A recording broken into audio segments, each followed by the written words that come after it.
اعوذ باللہ من الشیطان الرجیم بسم اللہ الرحمن الرحیم وجاء المعذرون، اور آئے آپ کے پاس کون؟ معذرون، بہانہ بنانے والے، منافقین کا ذکر ہو رہا ہے، اور آئے آپ کے پاس بہانے بنانے والے من الاعرابی، دیہاتیوں میں سے،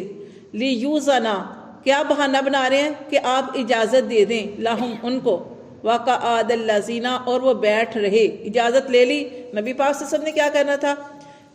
اجازت مل گئی، وقعد الذین، اور بیٹھ رہے وہ لوگ، کذبوا اللہ، کہ جنہوں نے اللہ سے جھوٹ بولا تھا، ورسول، اور اس کے رسول سے۔ یہ ایسے لوگ تھے جنہوں نے جھوٹی قسمیں، جھوٹے بہانے بنا کے اللہ سے جھوٹ بولا اور اللہ کے رسول سے جھوٹ بولا، اور یہ بیٹھ رہے۔ اللہ فرماتے ہیں سَيُصِيبُ الَّذِينَ كَفَرُوا، ان قریب پہنچے گا ان لوگوں کو جنہوں نے کفر کیا، منہم، انہی میں سے، عذاب علیم، ان کو دردناک عذاب اللہ کی طرف سے پہنچے گا۔ لیسا، اللہ تعالیٰ فرماتے ہیں نہیں ہے، علی الضعفاء، نہیں ہے کمزوروں پر، ولا علی المرضى، اور نہ ہی مریضوں پر، ولا علی الذین، اور نہ ہی ان لوگوں پر، لا یجدون، جو نہیں پاتے، ما ينفقون، جو خرچ کریں، نہیں وہ پاتے کہ خرچ کریں، حرج، کیا نہیں ہے، کوئی حرج، اگر وہ نہیں نکلتے۔ کس کے لیے معافی ہے؟ اللہ فرماتے ہیں ان کے اوپر کوئی حرج نہیں ہے، جو بہت بوڑھے ہیں، جو کمزور ہیں، جو جنگ میں جا نہیں سکتے، ان کے لیے کوئی حرج نہیں ہے کہ نہ نکلیں، اور نہ ہی مریض، اللہ ایسے نہیں ہے کہ مریضوں کو کہیں کہ وہ بھی جہاد کے لیے نکلیں، نہیں، اللہ فرماتے ہیں مریضوں پر بھی کوئی حرج نہیں ہے اگر نہیں نکل رہے، اور نہ ہی ان لوگوں پر کوئی حرج ہے کہ وہ جانا تو چاہتے ہیں لیکن ان کے پاس خرچ کرنے کے لیے کچھ نہیں، سواریاں نہیں ہیں، مال نہیں ہے، کیونکہ جب اللہ کی راہ میں نکلنا ہے تو اپنے مال لے کے نکلنا ہے اور اپنی جانوں کے ساتھ نکلنا ہے اور سواریاں لے کے نکلنا ہے۔ اللہ فرماتے ہیں ایسے لوگوں پر کوئی حرج نہیں ہے، اذا نصحوا للہ، لیکن جب کہ وہ خیر خواہی کرنے والے ہوں، یعنی وہ خیر خواہ ہوں اللہ کے، ٹھیک ہے، وہ ان کی نیت اچھی ہو، ورسولی، اور اس کے رسول کے، ما علی المحسنین من سبیل، اللہ فرماتے ہیں ایسے نیکی کرنے والوں کے اوپر کوئی من سبیل، کوئی الزام نہیں ہے، ٹھیک ہے، اللہ تعالیٰ خود ان کو معاف کرتے ہیں، واللہ، کیونکہ اللہ غفور الرحیم، اللہ تعالیٰ بخشنے والے، رحم کرنے والے ہیں۔ پھر اللہ تعالیٰ نے آگے فرمایا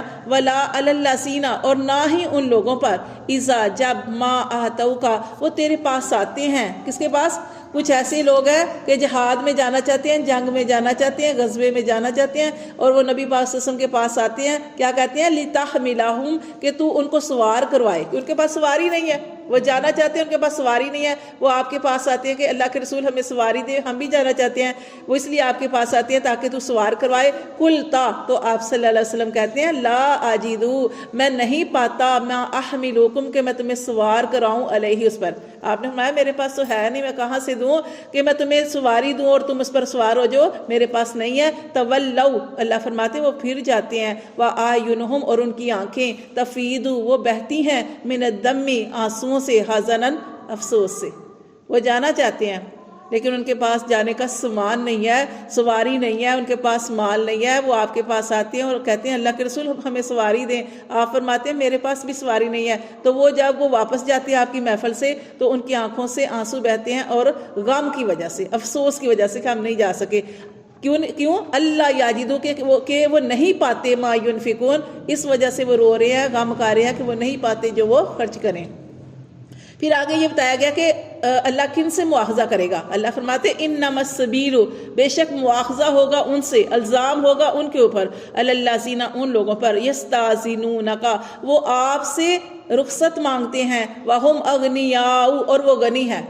جو ابھی ہم نے پڑھا کہ ان کے پاس مال ہے، سب کچھ ہے، سواریاں بھی ہیں، لیکن وہ آپ سے آ کے اجازت مانگتے ہیں، جھوٹے عذر بہانے پیش کرتے ہیں، جھوٹی قسمیں کھاتے ہیں اور کہتے ہیں ہمارا فلاں مسئلہ ہے۔ اللہ فرماتے ہیں ان سے اللہ پوچھے گا، وہم اغنیاء، کیونکہ وہ غنی ہے، مالدار ہے۔ اللہ فرماتے ہیں ردو، ایک تو مالدار ہے اور دوسرا جھوٹے بہانے کیے، اور تیسرا ان کی وجہ کیا ہے؟ ردو، وہ خوش ہوئے، بِأَن یکونوا، کہ وہ ہو جائیں، مع الخوالف، پیچھے رہنے والوں کے ساتھ، اور اس بات پہ خوش ہو رہے ہیں کہ ہم نے تو اس نبی کو کہہ کے، جیسے ہم نے پیچھے پڑھا کہ نعوذ باللہ وہ کہتے تھے کہ یہ نبی صلی اللہ علیہ وسلم کانوں کے کچے ہیں، کہ جس کی بات سنتے ہیں اسی کی بات کے اوپر یقین کر لیتے ہیں، اور یہاں پہ خوشیاں بھی منا رہے ہیں، خوش ہو رہے ہیں کہ وہ ہو گئے پیچھے رہنے والوں میں سے۔ اللہ فرماتے ہیں ایسے لوگ ہیں تابع اللہ، کے مہر لگا دیتا ہے اللہ، علی قلوبہم، ان کے دلوں پر، فہم لا یعلمون، کہ اب وہ کچھ بھی علم نہیں رکھ سکتے، کچھ بھی نہیں جان سکتے۔ صدق اللہ العظیم۔ کیونکہ